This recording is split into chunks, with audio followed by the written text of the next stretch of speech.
Hi! This time I wanted to talk about party composition. This video came out from a comment as a sort of... Yes, it's basically a product of inspiration from a comment written by Jeremy Titus, one of my viewers. In my latest poll, where I asked about what factor or elements determine the sort of character class or archetype that you're going to choose when you're going to play a role-playing game, Jeremy expressed his dislike of playing in groups where they have a very strict or narrow approach to party composition. That is, they tell you, we need to have a tank, DPS for damage, obviously. You need a healer, sort of like a video game or MMORPG. Maybe Jeremy thinks that it's a bit too limiting, too constraining, like he cannot... There's not enough variety to the party composition. So I think that's a very interesting topic. I think we need to look at the intricacies or the reasons as to why in video games you have that very narrow party composition and how that should be avoided in tabletop role-playing games, in my opinion. Okay, well, first let's take a look at video games. Of course, role-playing games, when it comes to their video game expressions, they exist because of tabletop role-playing games. Many role-playing games took direct inspiration from Dungeons and Dragons. But because video games are so limited, that is, when compared to tabletop role-playing games where there is no limit, your imagination can come up with all sorts of solutions for many different problems. When it comes to video games, if it is not programmed in the video game, you cannot use a particular spell or tool or weapon or ability or anything that you can think of. You cannot do it. You cannot use interesting strategies, tactics, and solutions if they are not programmed within the game. It's like in in an older video where I talked about Baldur's Gate a bit. I really like Baldur's Gate, but there were many times where I wanted my characters to swim through a lake or a river, explore some strange tower or structure, climb up trees, and you cannot do that because it is not programmed into the game. So that explains a lot of why in video games you have that very strict and narrow approach when it comes to party composition. You need someone, a particular character class or archetype, that is able to withstand blows, that serves as a sort of shield, a mid-shield, a tank for the rest of the party. You need perhaps someone specializing in crowd control. When you get attacked by many different enemies and you cast those spells that hypnotize or mesmerize the enemies or entangle them. You also need a healer, of course, to heal the tank and anyone else who gets hurt, but mainly the tank, because the tank is going to be serving as a shield. And of course you need your caster for to deal damage as DPS.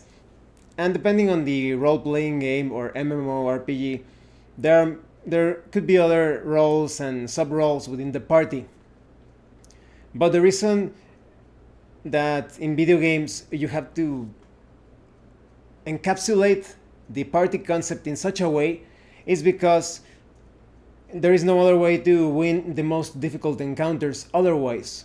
Because you cannot use tools, weapons, spells, and features of different classes in very original ways, and we will get into that in a few moments. You feel limited, you feel almost forced or obligated to have that party composition. And anyone who has played MMORPGs, particularly the old ones, you know how sometimes you took a long time creating a party or a group because you needed the perfect party. Sometimes you had like 3 or 4 warriors and you couldn't group up. You could, but it wasn't going to be as effective.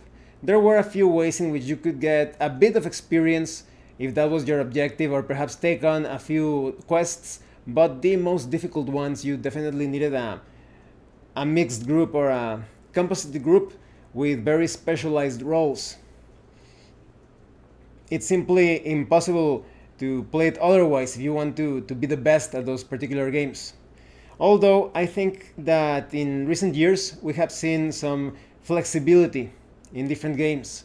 So, for example, in Fantasy Star Online, something that I really enjoyed when playing Fantasy Star Portable 2, when I played online, is that you ended up with some very strange groups. Sometimes you have a group that was purely, let's say, DPS, and another group had a lot of healers. Most of the time, I also saw a lot of tank groups with many melee specialists. I used to play, I forget the name, but they were like beastmen that could change their shape, kind of a bit like a werewolf of sorts.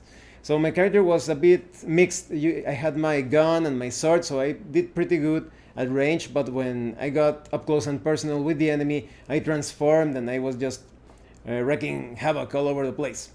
But I never felt like the party composition was um, leaning towards or against our favor.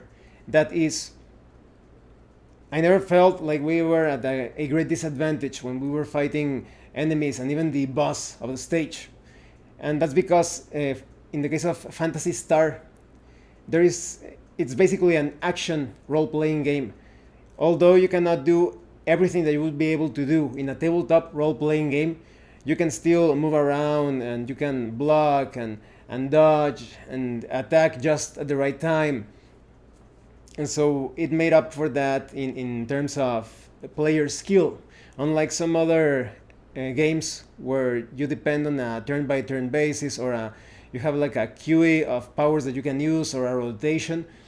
And so in those cases, even if you are very skilled in, let's say, in any other type of game, in platformers or fighting games, you are limited to what your character can do, while the cooldown of a particular power or ability starts to advance. So yes, there is a bit of flexibility in current times when it comes to party composition. In fact, there is going to be this MMORPG called Blue Protocol, and in Blue Protocol, the classes also do not depend too much on each other, at least when it comes to the information that has been released so far. So it's going to be possible to have a group of a lot of casters. I think that only in very specific, very difficult missions, you will have to be a bit more selective when it comes to the party composition, but most of the time you can play any class that you want. You won't be feeling like there is a demand for a particular class, like for example in some MMORPGs you always needed healers, for example, or in some MMORPGs, sometimes there is an excess of DPS or characters that deal a lot of damage. But in Blue Protocol, it seems that it's going to be more flexible. It's similar to, for example, in Monster Hunter, because there's also a lot of player skill involved. You don't need like the perfect group. You need very specialized roles. It is possible to have like a specialized group, but because the players get to take advantage of their skill, of their reflexes, their motor skills, you can have a wide variety of party combinations. And Blue Protocol is going to be like that, somewhat. So now let's move on to tabletop role-playing games. Why is it that in tabletop role-playing games it's so easy to have some very strange party combinations? Now, this is not always the case, and I'm actually against the more strict approach.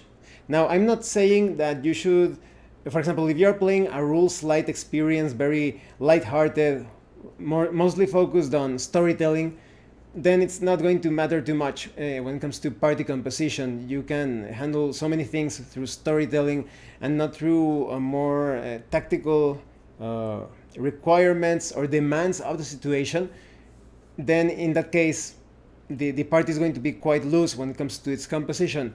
But if you're playing a highly simulationist, very strategic and tactical role-playing game, then you really need to think about what you're going to do with the members of your party. For example, Hackmaster.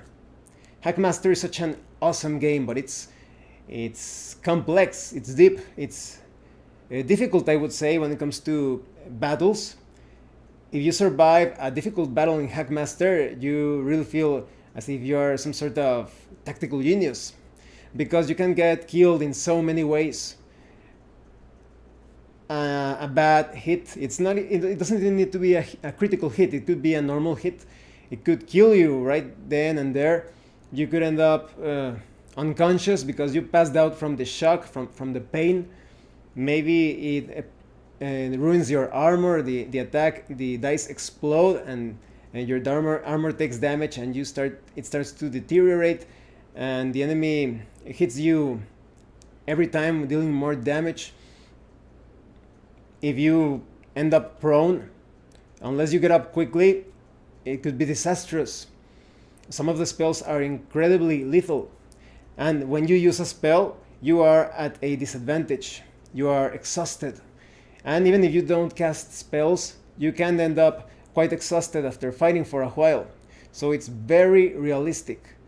So in that case, you really want a party with all sorts of different abilities, spells, different methods of melee fighting, ranged attack. It's not impossible to have a party of just, let's say, fighters or rangers or spellcasters, but you really need to plan ahead for all situations and always cover your weaknesses. And that's what I want to talk about in this very moment. There are some modules, some old school modules, and even some modules in the old school Renaissance tradition that I find, I wouldn't say annoying, but they leave a weird taste in my mouth. You see these modules and they say, for this adventure, you need at the very least a cleric. Or for this adventure, you need a wizard. Or for this adventure, and they have different requirements, and that feels so... Sometimes, in my case, it feels like it's a bit disconnected from the source material of role-playing games. I'm talking about the best fantasy stories, science fantasy stories, sword and sorcery stories, where the characters were extremely limited in their resources. We are talking about Kujel in The Dying Earth, or Fafhrd and the Grey Mouser, Conan the Barbarian. All of those characters, Solomon Kane, they didn't have a complete party. In the case of Conan, he was just one. Conan and Solomon Kane, most of the time, they were just a one-man party. Sometimes they had allies, but most of the time they had very limited abilities. In the case of Fafhrd and the Grey Mouser and Kujel was also quite the loner, although he was a manipulator. And Fafhrd and the Grey Mouser, they are not a complete party either. You have Fafhrd covering the close quarters side, and although the Grey Mouser is also quite skilled as a swordsman, he's more of a rogue sort of character with some spellcasting potential. Let's talk about Conan, because I think Conan is such a great example for many things. When Conan takes on a particular adventure, he is always fighting in his favor, to his advantage. He rarely approaches a situation in which he is at the same level as his opponent or at a disadvantage. In fact, if Conan identifies a situation where things are not in his favor, he's only going to fight if he needs to, if he is cornered.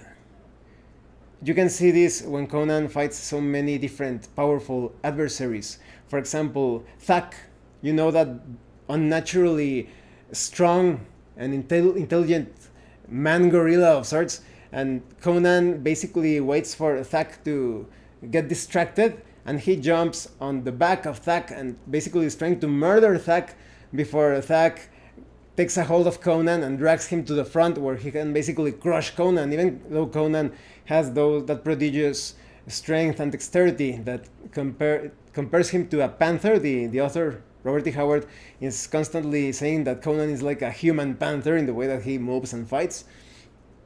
But he still wouldn't be a match against Thak.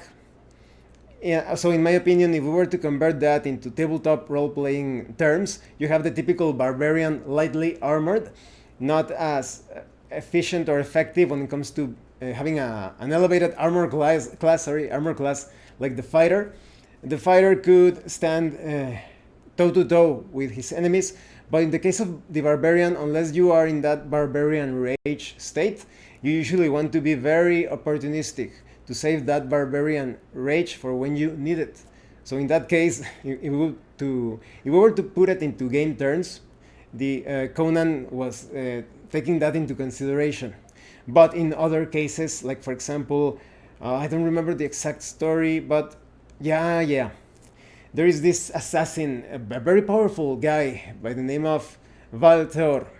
He was famous because he had these very powerful hands. He basically choked his opponents immediately. He snapped their necks. And Conan always had a deeper, no, what would you say? A really good grasp, no pun intended, on his own abilities as a grappler, as someone who is able to choke the life out of someone.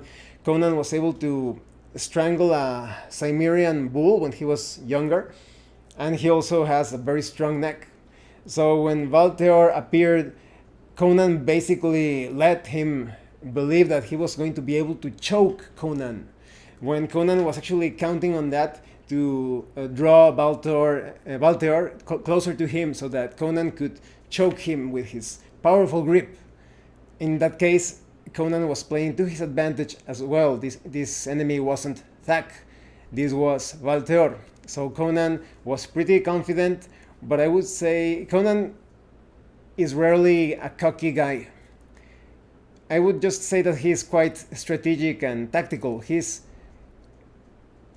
probably a genius that many people do not identify right away. So Conan took advantage of Valtheor's overconfidence in thinking that he would be able to choke Conan, and Conan turned the tables. It was Valtheor who was the prey in that case. And when facing supernatural threats, unless Conan is aware of a particular legend or lore concerning some sort of monster or demon, Conan is going to run away.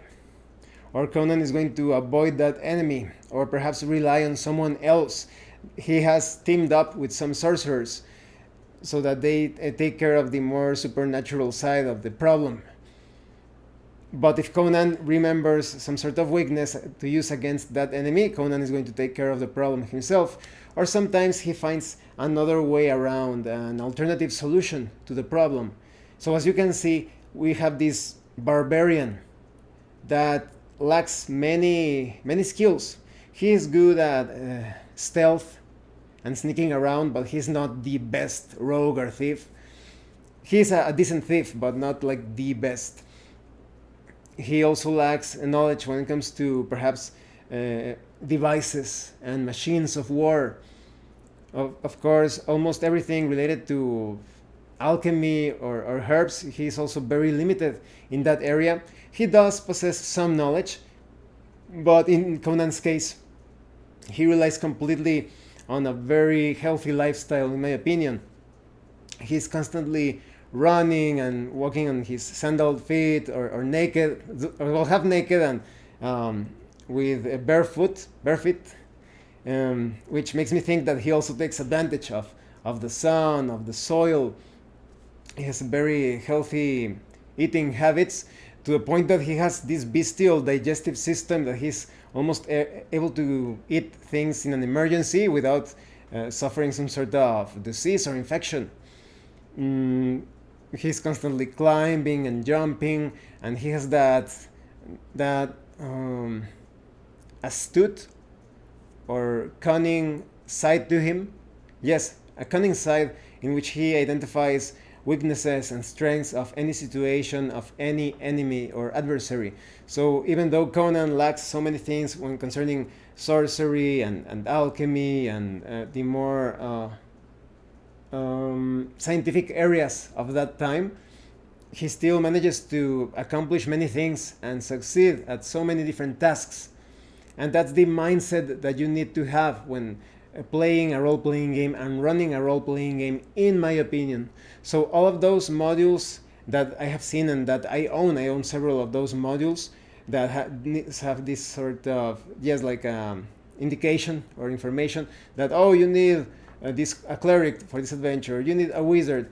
I am always thinking of alternative ways, and I am encouraging my players, if they come up with some unthought of or unimagined method to solve a problem. So if that adventure had this monster that could only be defeated by this specific spell or this sort of material, if the players come up with some intelligent and imaginative way to defeat that creature or to solve a puzzle or figure out a mystery, I allow them to do it, because in just like in real life, there are very few cases in which there is only one solution.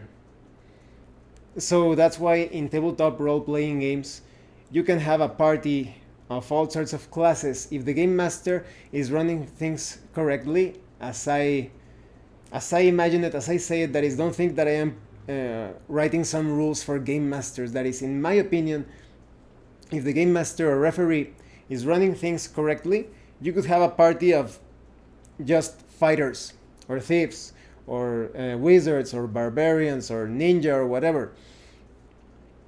For example, you just need to identify the strengths and weaknesses. If you had a party of 3 barbarians, I would recommend that in most cases, in most encounters, they find a way to engage the enemy using ranged weapons, perhaps throwing axes and using their bows and climbing walls, so that the enemies take as much time as possible reaching them, because the barbarian, although they have a lot of hit points, they usually do not enjoy the greatest armor class, so they get hit quite easily. And only when the enemy gets too up close and personal, perhaps a couple of barbarians could descend from their sniper perch sort of positions and engage the enemy in close quarters combat, perhaps activating their rage if it is needed.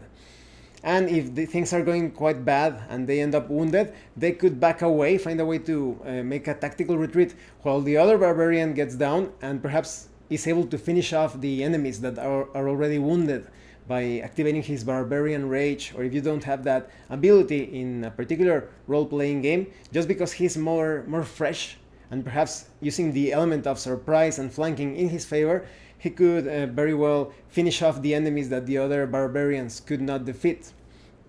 The same thing applies to so many cases, like wizards. Now, there is a reputation when it comes to wizards and clerics that they are the most powerful classes, but I always find it a bit silly, because a skilled game master or referee can use so many things against clerics and wizards. Anti-magic fields, chaos magic fields, artifacts that negate or twist the use or effects of different spells. In the case of clerics, the different deities that the clerics serve also have many enemies, so there are many spells and weapons and temples and shrines that have a very powerful, very nasty effect against clerics of a particular deity.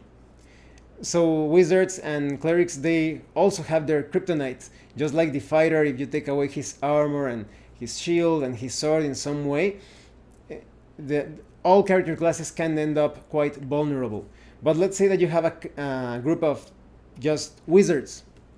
There is going to be 1 or 2 wizards, maybe you have 4 wizards, and 2 of them will need to act as tanks or shields for the rest of the party. But that doesn't mean they have to be like that all the time. So for example, let's say that you are going into this narrow tunnel, and you see on the sides of that tunnel, you see these cave-like openings. Maybe some sort of vermin, giant spiders or rats, or just goblins or kobolds are actually waiting inside those caves for some groups to come through, and then they ambush them as a sort of pincer maneuver. But that's why the wizards need to be quite crafty. Maybe they can use their spells to seal off the entrances to the different caves. If they don't mind doing a bit of muscle work, maybe they can even drag some boulders and start to block the different entrances, so that when the enemy finally notices that the entrances are being blocked, they try to come out as quickly as possible and attack them, but at the very least they are attacking from a single side that decide that you are not trying to block. So this is highly useful if you are using some sort of spell that creates a wall or material of sorts. In case you get to an area where there is this sort of puzzle, you need a very specific piece or key or token to activate a door or a portal that is impervious to the magic of the group of spellcasters, and you don't want to go look for that key or piece or whatever, because there are some situations that are not to the benefit of the spellcasters. Maybe they can use their magic to create a temporary key of sorts. Maybe a wizard is very skilled in shaping things, in carving things, so maybe you can produce some sort of a material that can be carved and used as this puzzle piece to open the door. So in order to have parties that are not exactly well specialized or mixed, it's important for the game master to allow the players to come up with all sorts of solutions. I'm not saying that you should say yes to all of the solutions, but really put a lot of your effort into making those solutions possible.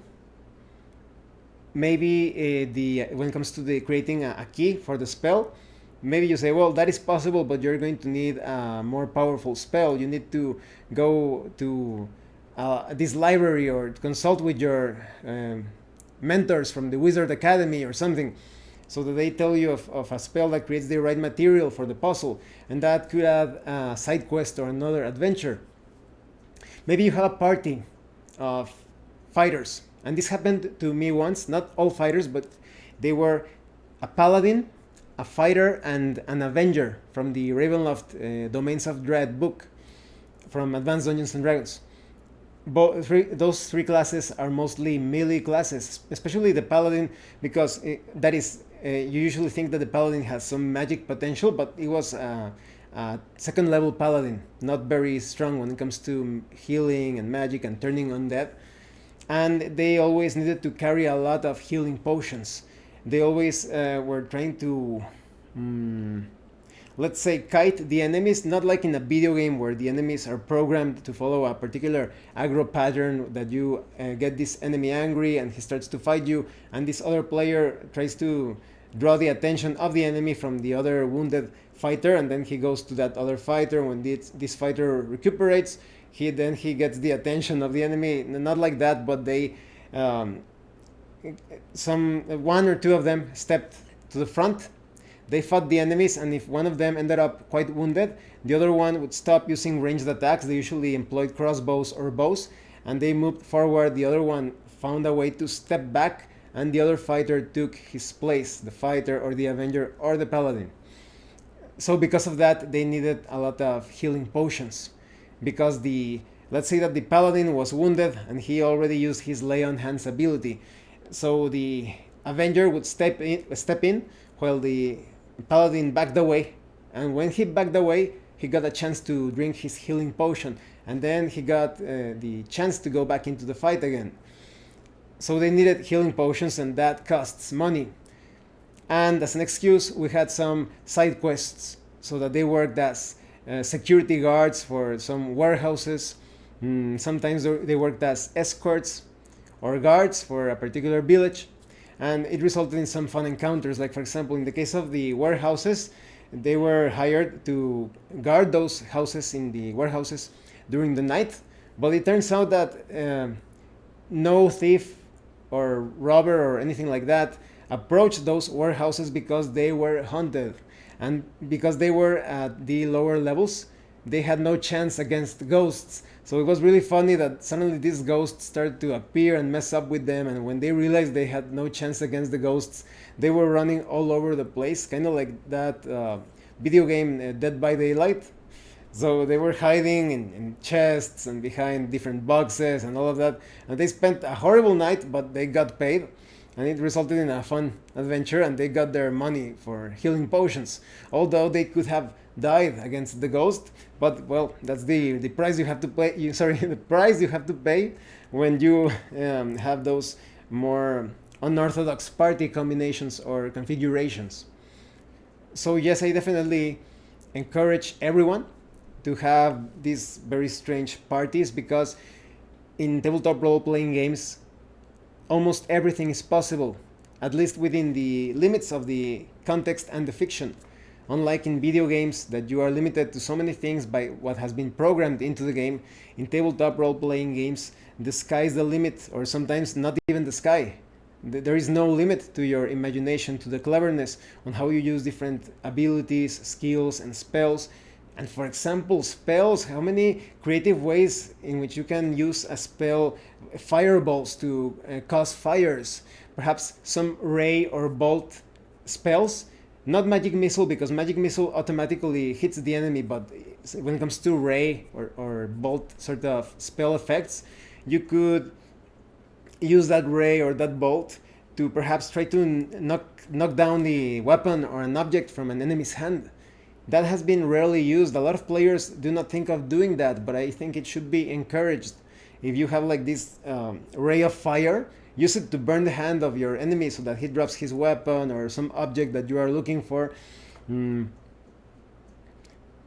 it comes to tools and gear, shovels, maybe you need to enter this maze of grottos and tunnels. Why don't you find an alternative route? Look around the different side caves and find an area that maybe you could tunnel through that area, and therefore avoid the most dangerous zones, perhaps zones that you are not able to take on, because maybe you have a group that is composed completely of rogues. They are still quite strong and with high constitution, but they are simply no match for a good fighter, for an efficient fighter. In that case, you could use the rogues, and maybe they cannot sneak by because the entrance is just so well guarded and illuminated by torches, etc. Maybe you could use those shovels to dig a tunnel from the side carefully, just taking into consideration mapping and calculating that you're not going to end up into the guardhouse of the caves. Maybe you end up straight into the treasure vault or the throne room of the Lizardman King or the Troglodyte King or whatever, and then you save yourself some trouble. In those cases, I actually reward my players with some experience points of the encounters that they avoided just because they were so clever. So there are so many ways in which you can use ropes and crowbars to set up ambushes. I think I told you in my... Well, I'm going to put it in the link in the description. Sorry, I'm going to put a link in the description below of my video featuring the Super Saiyan Druid. It's a funny RPG story, and I think it was in that video where I mentioned what they did to weaken a dragon. They basically created this ambush, a trap set up with rocks and chains and some wooden poles, and it's basically a trap that resulted in all of those boulders and rocks falling over a dragon, weakening that dragon. And the group was far from being the best in terms of party composition. So yes, to sum it all up, definitely encourage your players to create the parties that they want. I am not saying that a more narrow approach of tank, DPS, and all of that is wrong. If you want to play that sort of tactical experience, go ahead, but I think it's a lot more realistic and immersive, just like probably what Jeremy Titus was referring to, that you allow those unorthodox, unexpected, eccentric party configurations that, oh, in this party we're going to have a bard and a wizard thief and an assassin. So you have very little when it comes to spellcasting potential, or more perhaps too focused on like the generalist approach of a wizard, and you have very little when it comes to melee resistance or potential, but you can still play to the strengths of that party, perhaps cunning or tricking your enemies with the bard. The assassin could be moving ahead as a scout, assassinating enemies, killing enemies before they start the main fight. He could be taking care of the more dangerous enemies or wounding them before the fight starts. The wizard thief could also use his combination of thieving skills and wizardry to set up ambushes and to put things in favor of the party. Maybe he manages to create a distraction with some spells while he sneaks into the area where the enemies are, and he starts to quickly, perhaps using his invisibility spell, taking away their weapons and items and potions before the fight begins. So I think it's going to be a lot more fun and immersive that way. But I still want to know what you guys think of party configuration. Do you like more specialized parties with perhaps the typical fighter, wizard, cleric, thief approach? Do you usually have more strange combinations when it comes to characters, character classes, and archetypes? I really want to know about your thoughts on handling this party configuration or composition situation. Well, thanks for watching this video. And thank you so much to those of you that have been supporting the channel by sending DriveThruRPG gift certificates. If anyone else wants to further support the channel, the information on how to do that will be in the description below. Once again, thank you and see you later.